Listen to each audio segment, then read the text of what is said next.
What you doing, zombies? Yes, that is right. I made a whole new segment just to talk about zombies because I love zombies and I want to talk about them. I've been wanting to talk and do stuff just about zombies for a long time. I've been obsessed with them for a kid, so I made this. And for this video, I'm going to be talking about the movie #Alive. It came out in South Korea back in June 24th, 2020, and it came out globally on Netflix on September 8th, 2020.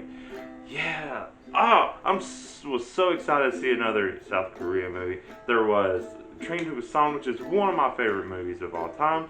Peninsula also came out. Haven't heard great things about it. Haven't seen it yet though, so I'll hold judgment for a little bit. But what this one is about is there's of course another zombie apocalypse, but it focuses on this gamer who's traps himself at home and he's limited on supplies, starts going limited on sanity and hope, and just is really too scared to go out and leave his home. He goes back and forth between, is it worth going out even with all these limited supplies? Is he going to be able to survive? He really doesn't want to get torn apart by zombies because he watched everything from his apartment unfold below him and it was chaos. And yeah, he probably has a reason to be scared. It looked terrifying, and these zombies are freaky, really. But it was a pretty alright movie. There's a lot of things I enjoy from it. There's a lot of attention and between like, what's he going to do? And as the days pass, as you see him run out of supplies and his resources are just depleting, you really want to know how he's going to make it out of this. But throughout the movie, it really feels like by the end it was just holding back this whole time. And it just had me feeling kind of meh, like it was alright. And as much as I really liked the first half, the second half, it just kind of like, okay. What it really feels like to me is there should have been more. It feels like there was supposed to be more of this movie. Maybe because of world reasons, there was just less of it. It was only about an hour and a half long, so they could have had plenty more time to work with. But yeah, no, I feel like maybe it just got cut short, and that's why it kind of just left me with a, it was okay kind of feeling. But hey, I really did enjoy it. There was a lot of things in it that made it a really interesting movie, and I would say actually a pretty rewatchable movie too. So I wouldn't mind to go back and rewatch. But that's also coming from someone who loves zombie stuff. So we'll see. But that is my overall little review. Let me get into the really spoiler stuff, because I do want to talk about the things that I liked about it. So first off, yeah, the main character is, I'm going to butcher names because I suck at names and I don't know Korean, but the main character's name is Joon-woo. He lives with his family. It looks like he's a gamer, and his family's out doing whatever, so he's left home alone. He was too scared to leave.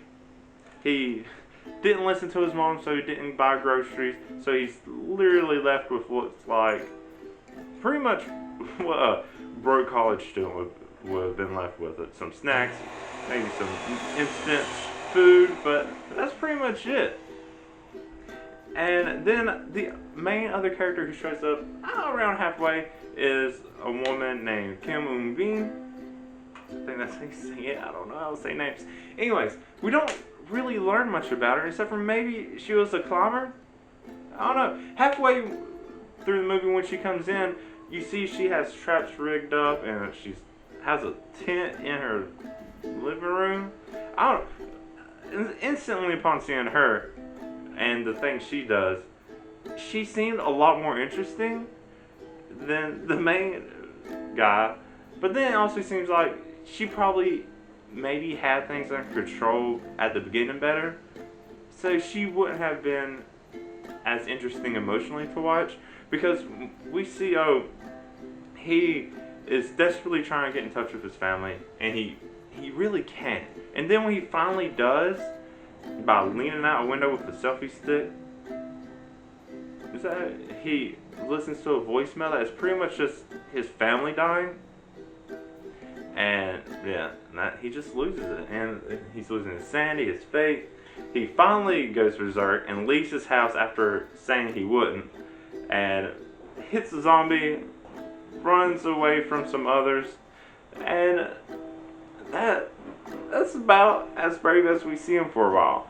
He's about to kill himself by hanging himself until we finally see Kim, who uses a laser pointer to stop him. You see in the trailer, like, she's gonna pop up. I was hoping it wouldn't be something like that. It's always, I don't know, it sounds like a bad thing to say it like this, but it's like a cliche that someone comes and saves somebody about to kill himself at the last second. Like, I don't know. But it does also show how desperate he was, and also shows later that she kind of had the same desperation too. So maybe her seeing him helped her too. But it also, like, maybe she knew he was there that whole time regardless. I don't know. But, and through this is when the mood of it starts to pick up. It goes from this, like, kind of depressing, like, don't know what they're going to do, how they're going to survive, to, you know, finally get in touch with another person. And that's kind of what needed to really pick them up and bring them back to hope. And it was really nice. Until, for some reason, and it doesn't really explain why, all the zombies just start crowding around them. Yeah, they kind of make noise, they're talking more, and maybe that's enough for the zombies to start figuring out where they're at. But then eventually Kim has to leave her apartment, decides to go to O's because she's figured out the 8th floor is empty. Which, okay, first off, yeah, this is where we realize maybe she's more of a climber for some reason, even though she says she's afraid of heights. But also, they, looking back at, like, O, and you see his apartment building, it shows at one point he has the upper body strength to go over the rail and hang there and then be able to pull himself back up. Why isn't he using that to go over to the other balconies and then enter the rooms through that to get those resources? That's what I was thinking at that time. It's like, why doesn't he do that? Or he might even be able to go to the floor below him. And that would be a safer way to do it. He could go next door, see if there's a zombie. If there is, go to the next one. He can just hop balconies. I know it's actually easier than it looks. I've done it before at hotels, jumping balcony.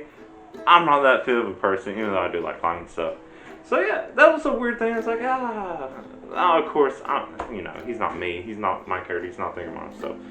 But yeah, what ends up happening is Kim and O get to the 8th floor. Of course, they thought it was empty, but zombies follow them right away, because why not? The man saves them, and like every other cliche, I don't know, trope, I don't know what you would actually call this, he turns out to be bad. I mean, he has his reasons, of course, and he drugs them. He tries to feed Kim to his zombie wife. They're able to stop him, but it's also like, oh man, why can't, there's always something like this. There's always that guy that pops up, he's bad, doesn't really do anything, he tries, and then, yeah, I don't know. I was a little disappointed in this last part. It was cool to watch them finally leave, and then it wasn't really that exciting of how they do it. They don't really kill any zombies. Almost the entire time, they hardly kill any zombies, which is amazing. But yeah, this guy that tried to feed him to his wife, and it's like, okay, he had his reasons, but it's kind of just a short moment throughout this whole movie. And then after the wife bites the husband, and then they shoot the husband and the wife. One, I don't know why they shot him. It's a gun, it's loud, of course it draws the zombies in. I assume they realize that. Then they hear helicopters, and they realize they gotta get to the roof, and they get to the roof. There's a little struggle of trying to get there. And then they think, oh, the helicopter's not here. Then it shows up. Right when the zombies are about to get them, shows up, they shoot the zombies down, they let them on a chopper, and that's it. Yeah, it felt like there should have been more. Like, the best part of this movie for me was while they were in the rooms, while they're trying to just, live, survive, and then they leave, and it's kind of over at that point. That's where it got a little disappointing for me. But, like I said, there should have just been more. Why wasn't there more? They could have done a lot more. They could have spent more time doing, I don't know, whatever they could have done. Yeah, I don't know. I just felt like it was really rushed at the end. Yeah. So, I talked about the story. I haven't even talked about the actual zombies yet. So, they don't explicitly say, unless I miss it, what causes the zombies. Of course, it never calls them zombies. It just says that they're people with some kind of illness, with cannibalistic urges, stuff like that. But they are freaky. They're more like World War Z kind of zombies. They're strong, kind of fast, and they're confusing, really. Sometimes they seem really smart. There's a part where one zombie is climbing a rope. Not even like a big rope. It's just like a itty bitty, almost like a thread size rope. I don't know. It's small. And the zombie's able to climb up it many stories to try to get to Kim. They're that smart. Any noise they're able to pinpoint. But then it's super easy to hide from them. Like, at one point, O just, turns the corner and hides in, a little space, and the zombie walks right past them. It's sometimes they're able to open doorknobs, other times they don't seem to be able to. There's one part, a bigger zombie seems to beat up a newer zombie. At the very beginning, the first person O meets who rushes into his apartment, turns into a zombie. O's able to get him out, because luckily the door didn't shut or some kind of plot armor like that. Pushes him out, and then he watches as a bigger zombie. It looks like the bigger zombie just drags him away. And I was like, okay. That same bigger zombie comes back and busts through his room. So it's kind of all over the place with how these kind of zombies work. And maybe that's a cool idea. Maybe not all zombies are going to be the same intellectually, if you can call them smart. But yeah, the zombies were kind of confusing. The freaky part was watching them transform, because you get to see that, and they're just all twitchy and messed up. That was the freakiest part of the whole movie, is just watching transformation. Besides that, they're just kind of aggressive zombies. Some seem smarter. One, going back to the one that was climbing up the building on the rope, he was cocky too. He was just he kept looking back at O, and it was just almost like he knew what he was doing. It was kind of a twisted zombie. It was also kind of cool. But even snatches O's drone out of the air. That one had a lot going on. If there was ever a sequel, it would be to see why these kind of zombies are how they are. Now, as far as what started this, I don't know. They mentioned some kind of dust or something that was going off, but it briefly mentions it, and then the TV gets cut off. So I assume it was something like that, maybe some kind of radioactive nuclear dust or whatever, went and affected people. I don't know. It gave you hints for how it started, which is more than a lot of other zombie stuff does. A lot of times it just is there. It's either right after the initial breakout happens, or sometime later. You hardly see the very beginning like we did with this one, which is another great thing.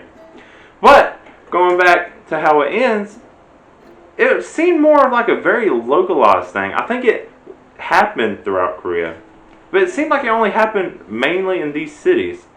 And they were talking about it was only 50,000 people, or maybe there was 50,000 survivors. I don't know. The numbers seemed low. I was like, okay. Learning that, it kind of seems like it wasn't that bad of an outbreak. I don't know. And maybe it's because South Korea works better, but they also had electricity for a while. They were somehow able to keep recharging their phones and electronics. Their water went out after about a week. But there's also a scene like a couple weeks in. You can see cars in the background just driving by like normal. I don't know if that was just a production thing where they didn't catch that and didn't see all the cars moving around like normal. And this was like, I think after 20 days, so nearly 3 weeks. You wouldn't think that was going on. I don't know, there was a lot of stuff maybe that doesn't seem consistent, or maybe I'm just thinking more about it than I thought. But regardless, it is a nice zombie movie to watch. If you're interested, just watch it on Netflix. It's short, so you know, if you're not that into it, you can stick through it. I don't know. I enjoyed it. Maybe I wouldn't watch it by myself again, but if I had my housemates were like, hey, a zombie movie, let's watch it. I'm like, I got you. I'll watch it again. So yeah, an alright movie. The best part is the beginning, when with the tension and the emotion that goes into that. The actual conflicts with the zombies are kind of lame, but what can you do at this point? But what do you think? Go ahead and let me know in the comments if you've watched it, what you thought, if you really liked it, if you hated it. Tell me whatever you think. But if you like my video, go ahead and give the video a like. If you want to see me talk more about zombies, then go ahead and subscribe to my channel. You can see why I do all that, because there's going to be a lot of it coming. But until next time, I'm the AC. Thank you for watching, and bye.